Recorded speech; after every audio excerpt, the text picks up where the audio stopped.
بسم الله الرحمن الرحیم. یو ډیره اهمه مسله ده او هغه دا ده چې اکثر خلک راشي ډاکټر صاحب زه خو د شپې ښه مزیدار ویده شم، خو یاره جیبه دغه 3-4 بجې کې مې سترګې وغړېږي او بیا هغې نه بعد ماله خوب نه راځي، یا اذانونو نه مخکې زه پاڅېدلی یم بیا مې خوب ډسټرب وي، بیا هغې نه بعد خوب نه راځي، او که اذانونو نه بعد یا سهار مونځ نه بعد خوب رام شي نو بیا مې ټوله ورځ داسې ګډه وډه تېرېږي لکه چې ما اړو خوب پوره کړی نه وي. نو څه داسې عوامل دي چې مونږ د شپې په دې 3-4 بجې باندې را بیدار کړي. ټولو نه اول څیز چې کوم دی هغه زمونږ د باډي سټرس لیول دی، یعنی زمونږ دماغ چې فرش نه وي، زمونږ په دماغ باندې سټرس زیات وي، زمونږ په دماغ باندې ټینشن زیات وي، نو هغه نه صرف دا چې مونږ له سملاستو ټایم کې خوب نه راځي اسانه سره، هغه ټایم خوب ډسټرب وي، بلکې دا چې ټوله شپه خوب ډسټرب وي او بیا هغه ډسټربنس په وجه 3-4 بجې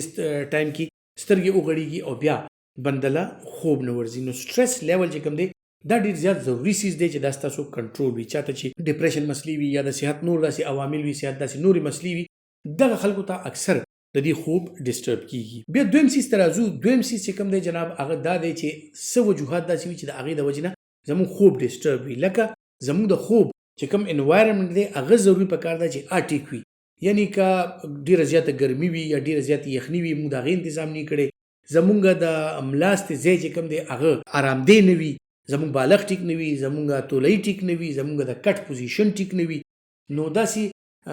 مناسب آرامدی ځای چې نه وي نو هغې سره د شپې ټوله شپه خوب ډسټرب کېږي چې اړخړې راپاسېبه چې اړخړې راپاسېبه، نو دا څیزونه بیا ډېر زیات دغه هم میټر کېږي. دریم څیز چې کوم راځي هغه اکثر هغه خلکو کې وي چې چاته د انزایټي هم زیاته وي، او اکثر خلک چې کوم دی فرض کړه ډایبیټک دي، څوک شوګر مریضان دي، نو هغې له یا بل اکثر زموږ د مشرانو کې خصوصا نارینهو کې د پراسټیټ مسلې چې چاته وي نو دې ته د شپې بار بار تشې متیازې ورځي او دا بار بار تشې متیازو له پاسي او د دې خوب ورسره بار بار ډسټرب کېږي. چاته چې د پراسټیټ مسلې دي یا د شوګر مسلې دي نو هغې له هم پکار ده چې خپل ډاکټر سره مشوره وکړي او د دې څیز علاج وکړي، ځکه چې دا د پراسټیټ والا مشران چې کوم دي او خاص کر بیا د شوګر مریضان چې کوم دي چې د شپې بار بار متیازو له پاسي نو د دې هم د شپې بار بار خوب ډسټرب کېږي. بیا بل هغه څیز دی چې چاته د شوګر د وجې نه یا مختلف قسم څیزونو د وجې نه یا نیوټریشنل ډیفیشنسیز په وجه باندې هغې ته د وایټامین B12 کمی وي، ویټامین ډي کمی وي، د کیلشیم کمی وي، د آیرن کمی وي، نو دغه خلکو کې اکثر له د شپې د دې د خپې بېچینه وي، لکه د خپو سوځې، د خپو دردونه، د خپو پټې راښکل، دغه سره هم چې کوم دی د دې خوب بار بار د شپې ډسټرب کېږي او دا یو اهم وجه ده چې هغې د وجې نه دي د شپې بار بار راپاسي یا د سهار ټایم ته رسېدلی نه او د دې خوب چې کوم دی د ډسټربنس د وجې نه پوره شي او دوی له بیا خوب نه ورځي. نو دا نیوراپتي د شوګر یا داسې نور څه اجزا چې کوم دي په بدن کې د هغې کمی وي، خصوصا چې ما څنګه ذکر وکړو د کیلشیم، وایټامین ډي، نن سبا د میګنیشیم هم ډېر ذکر کېږي او ډېر رول دی واقعي چې میګنیشیم هم کله وجود کې کم وي نو هغې سره هم دا خوب ډسټرب وي، او میګنیشیم چې کله وجود کې پوره شي نو د هغې د وجې نه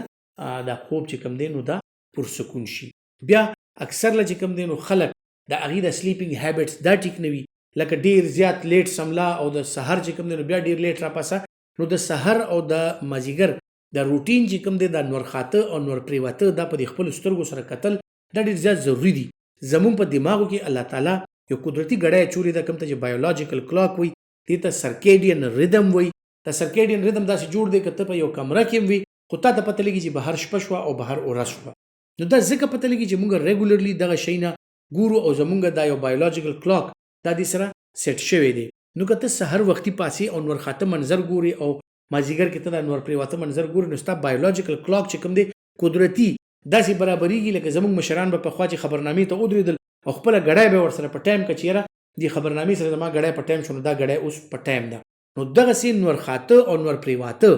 دې سره چې ستا د انټرنل کلاک دا ورسره په ټایم شي نو دا به بیا مکمل په ټایم وي، نو ستا د سلیپ سایکل چې کوم دی خوب به درته په وخت درځي، ستا خوب به په ټایم پوره کېږي او ته به په ټایم باندې پاسې. نو د اوده کېدو دا اوقات چې کوم دي دا وخت چې کوم دی دا مقرر کوي صحیح طریقې سره، داسې نه چې نن زه د شپې 10 بجې سملاستم، سبا له 12 بجې سملم، بله ورځ ملګرو سره یم په 2 بجې، بله ورځ چې کوم دی موبایل ته ناست یم د شپې په 3 بجې او دا غونډه شپه زه شوګیره کړم او بیا ویم چېرې د سبا دی زه فرش یم، نو داسې بالکل نشي کېدی، ځکه چې دماغ، اعصاب او ستاسو صحت وجود دې ته چې کوم دی د آرام ضرورت دی او هغه آرام ضرورت دی چې ته ښه ډیپ سلیپ وکړې، ښه نارمل خوب خپل پوره کړې او هله راپاسې نو بیا دا څیزونه پوره کېږي. بیا ډېر څیزونه داسې دي څنګه چې ما ذکر وکړو چې دا ډېر واړه واړه څیزونه دي چې لکه دا شوګر، بلډ پریشر یا عصبي کمزوري یا د مختلفو څیزونو کمې دې سره دا راتلی شي، خو څه بیماریانې داسې هم دي چې هغه خطرناکې بیماریان دي او هغې سره د بنده خوب ډېر زیات ډسټرب کیدی شي، لکه لیور سیروسس چې د چا لیور جګر کمزوري شي، د هغه د سلیپ سایکل ډسټرب شي، هغه له به ټوله ورځ خوب ورځي، د شپې به دی ویښ ناستي. نو دې ته مونږ ریورسل اف بایولوژیکل کلاک وایو، یعنی دا هم د جګر د کمزورۍ علامات دي چې تا ټوله ورځ خوب درځي او د شپې ته ویښ ناستي. نو کیدی شي د جګر کمزورتیا مسله وي، خصوصا په پاکستان کې چېرته چې هیپاټایټس بی او هیپاټایټس سی ډیر زیات دی. نو دغه خلکو له پکار ده چې د ډاکټر سره مشوره وکړي او دغه وشي. بیا جناب د خوب نه راتلو یا د خوب نه بار بار بیدارېدو اهم وجه چې کوم د څنګه چې مول د وینې کمې هم کیدی شي، د آیرن ډیفیشنسي هم کیدی شي، خصوصا زموږ په زنانو کې دا شی ډیر زیات دی، ماشومانو کې دا شی ډیر زیات دی. ماشومانو کې د خپې خوږېدل د کیلشیم او وټامین ډي د کمې د وجې نه کیدی شي. نو هغې ته هم پکار ده چې د هغې ډاکټر سره مستند ډاکټر سره چیک اپ وشي، نو اندازه به وشي چې یاره دا څیزونه ولې بار بار کیږي. بیا جناب راځو څنګه چې ما ویل چې د بیماریانې څنګه دي په دې کې ما د جګر د بیماری ذکر وکړو، دغه سری چې کوم دي د ګردې بیماریان هم داسې دي چې لکه یوریمیا چاته د چا یوریا کریاټینین دا زیات وي، نو د هغه قسم خوب ډیر زیات ډسټرب وي. بیا ډسټرب خوب د هغه خلکو چې د چا وزن ډیر بې انتها زیات دی، نو هغې ته سلیپ اپنیا کیږي، لکه پښتو کې وایي خپه سپې راغه په خوب کې ساه بند شوه. نو دې چې کله ډیپ سلیپ ته ځي خریږي خوب کې زیات او د هغې د وجې نه د ساه بند شي او एकदम را بیدار شي. بیا سملی نو داسې بار بار د شپې د خوب ډسټرب کیږي. نو دی ښکاري خو ته داسې چې ما شپږ اته غنټې خوب وکړو، خو لکه هغې کې د 15 ځل را بیدار شوي د سلیپ اپنیا د وجې نه، د خپل وزن د وجې نه او د خپلو خراټو د وجې نه. نو د هغې د وجې نه بیا د ورځې د کارکردګي هغسې نه وي او د ورځې هم ته خوب ورځي. او که وګورئ نو اکثر له به تاسو سره خبرې کوي، په کرسۍ کې به ناست دي او سر به یو طرف ته تلي، دا خان چې کوم دی دا به اوږده وي. بیا هغه کسان کوم چې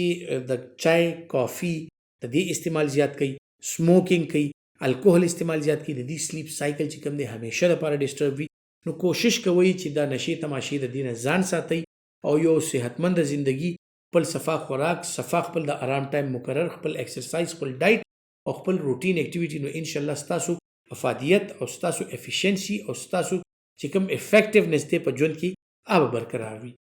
امید لرم چې دا معلومات به ستاسو لپاره قیمتي وي او فایدهمند وي. که تاسو غواړئ چې دا فایدهمند دي نو خپل نور ملګرو سره هم شیر کړئ. خپل ډیر خیال ساتئ. الله پامان.